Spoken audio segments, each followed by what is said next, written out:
Hi everyone, welcome back my YouTube channel. आप सब कैसे हैं? उम्मीद करती हूँ बहुत ही अच्छे होंगे और अपनी अपनी लाइफ में पॉजिटिविटी के साथ आगे बढ़ रहे होंगे। आज का ये मेरा वीडियो स्टार्ट होता है शाम 5 बजे से। आज हमारे यहाँ बहुत ही अच्छी बारिश हो रही थी। हालांकि आज पूरे दिन गर्मी इतनी ज़्यादा थी कि बहुत ही ज़्यादा प्रॉब्लम हुई। दिन में तो पूरे दिन लाइट ही नहीं थी, जिसकी वजह से मॉर्निंग का ब्लॉग शूट नहीं कर पाई और शाम से स्टार्ट किया है।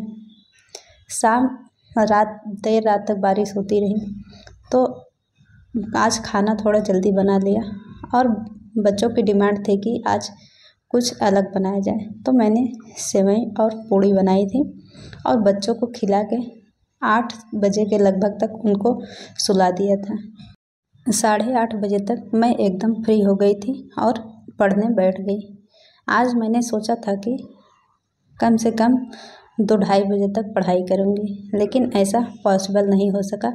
रात को 11 बजते ही लाइट फिर से चली गई और पूरी रात लाइट की प्रॉब्लम बनी रही, तो नींद भी थोड़ी कम कंप्लीट हो पाई। लेकिन फिर भी 8:30 से लेके 11 बजे तक पढ़ाई कंटिन्यू किए थे। दिन में भी ज़्यादा नहीं हो पाई थी, लेकिन 2 घंटे की दिन में पढ़ाई हो गई थी। आप लोगों की बहुत डिमांड थी कि मैं टारगेट बना के आप लोगों तक शेयर करके पढ़ाई करूं, तो आज 5 सितंबर से मैंने अपने टारगेट के अकॉर्डिंग स्टडी स्टार्ट कर दिए हैं। मैं अपना ये टारगेट इस तरह से बनाऊंगी जिससे कि बीपीएससी, टीआरई 4.0 और यूपी टीजीटी दोनों का सिलेबस कवर हो सके। क्योंकि देखिए, यूपी में भी अब लग रहा है कि कुछ अच्छा होने वाला है, तो अभी से अच्छे से लगने की बहुत ज़्यादा ज़रूरत है। क्योंकि जब अगर एग्ज़ाम की डेट आएगी तो टाइम तो उसमें मिलने वाला नहीं है, और अभी से थोड़ा थोड़ा करके मेंटेन करते रहेंगे तो ज़्यादा बेटर होगा। और बीपीएससी में भी 6 to 8 एंड 9 to 10 दोनों का एग्ज़ाम इस बार देना है, तो सिलेबस तो सब्जेक्ट का थोड़ा मिलता जुलता रहेगा। इसी सबको ध्यान में रख के स्टडी को कंटिन्यू कर रही हूँ। आज मैं घटना चक्र के बुक से एक क्वेश्चन देख रही थी, जो कि संवैधानिक विकास वाले टॉपिक में दिया था। ये क्वेश्चन मैंने यूपी पीजीटी के एग्ज़ाम में लगभग 2021 वाले में पूछा था शायद, और ये कल देखा तो आईएएस के 2018 वाले एग्ज़ाम में पूछा था। जब भी ऐसा कोई क्वेश्चन होता है जो कि आईएएस या पीसीएस में पूछा रहता है, तो 1-2 साल बाद वो यूपी टीजीटी पीजीटी में डाल दिया जाता है। इसीलिए घटना चक्र की बुक पढ़ना बहुत ही ज़्यादा ज़रूरी हो जाता है, खासकर यूपी टीजीटी पीजीटी एग्ज़ाम के लिए। आप भी अगर चाहे जिस सब्जेक्ट की तैयारी कर रहे हैं, तो अपने सब्जेक्ट से रिलेटेड घटना चक्र की किताबें ज़रूर पढ़ें, क्योंकि उसमें से ऐसे लाइन बाय लाइन क्वेश्चन मिल जाता है और उस क्वेश्चन का जो सलूशन दिया रहता है वो भी बहुत ही ज़्यादा अच्छा रहता है। मैं अपना जो भी टॉपिक अपने नोट्स से पढ़ती हूँ, उससे पहले एक बार घटना चक्र की बुक से पढ़ लेती हूँ, फिर नोट्स में पढ़ती हूँ, और नोट्स में जो चीज़ें नहीं रहती उसे ऐड करने की कोशिश करती हूँ। इसी तरह से मैं अपना एक एक टॉपिक तैयार कर रही हूँ, और टॉपिक वाइज पढ़ना बहुत ही ज़्यादा अच्छा होता है।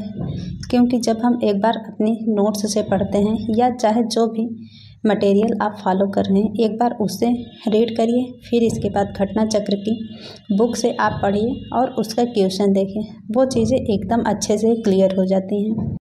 एक बार पढ़ने पे तो हमें लगता है कि कुछ याद नहीं हुआ, लेकिन जब उसी चीज़ को आज एक बार पढ़ लेंगे, एक बार नोट्स से पढ़ेंगे, एक बार बुक से पढ़ेंगे, फिर इसके बाद कल दोबारा जब दूसरा टॉपिक स्टार्ट करना हो, तो उससे पहले एक बार पहले पढ़ी हुई चीज़ें देख लें, तो वो बहुत ही अच्छे से क्लियर हो जाता है। और उससे रिलेटेड जब क्वेश्चन दिखता है तो उसके सही होने की पॉसिबिलिटी बन जाती है। घटना चक्र की बुक का जब मैंने पूरा पीडीएफ फॉर्म में देखा, तो एक बार मुझे लगा कि क्या मैं इसे पीडीएफ से कवर कर पाऊँगी, क्योंकि इतना मोटी बुक और वो भी PDF से पढ़ना। लेकिन फिर मैंने एक स्ट्रेटजी बनाई कि मैं एक दिन में एक टॉपिक इस बुक से पढ़ूँगी। तो वो चीज़ें बहुत ही आसान हो गई, क्योंकि जब हम एक टॉपिक उठाते हैं तो उसे पढ़ने में लगभग 40 से 45 मिनट लगता है, क्योंकि ऐसा नहीं है कि हम उस पहली बार पढ़ रहे हैं। उसे मैंने अपनी नोट्स से एक बार पढ़ा है, तो उसमें ज़्यादा टाइम नहीं लगता। इस वजह से मेरे बुक भी कवर हो रही है और नोट्स भी अच्छे से रीड हो रही है। अभी मैं इसी तरह की अपनी पढ़ाई कर रही हूँ और MCQ के लिए मैं अभी सनी सर को फॉलो कर रही हूँ। सनी सर भी एक बहुत ही अच्छा सेशन स्टार्ट किए हैं, जिसमें कि वो एक एक टॉपिक वाइज प्रैक्टिस करवा रहे हैं। और मैं बुक पढ़ना और नोट्स पढ़ना एंशिएंट हिस्ट्री से स्टार्ट की हूँ, और इतना अच्छा है कि सनी सर भी topic wise practice ancient history से ही करा रहे हैं, जिससे कि एक बहुत ही बेहतरीन रिवीजन सेशन हो जा रहा है और एक एक टॉपिक अच्छे से क्लियर भी हो जा रहा है।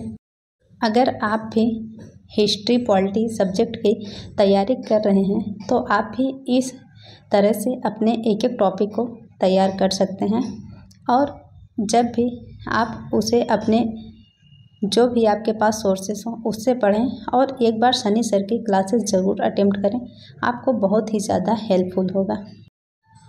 आज दिन में मैंने अपना जो टारगेट बनाया था उसमें मेरा हिस्ट्री एंड पॉलिटी का जो संविधान वाला टॉपिक था, ये दोनों टॉपिक तो बहुत अच्छे से कवर हो गया था।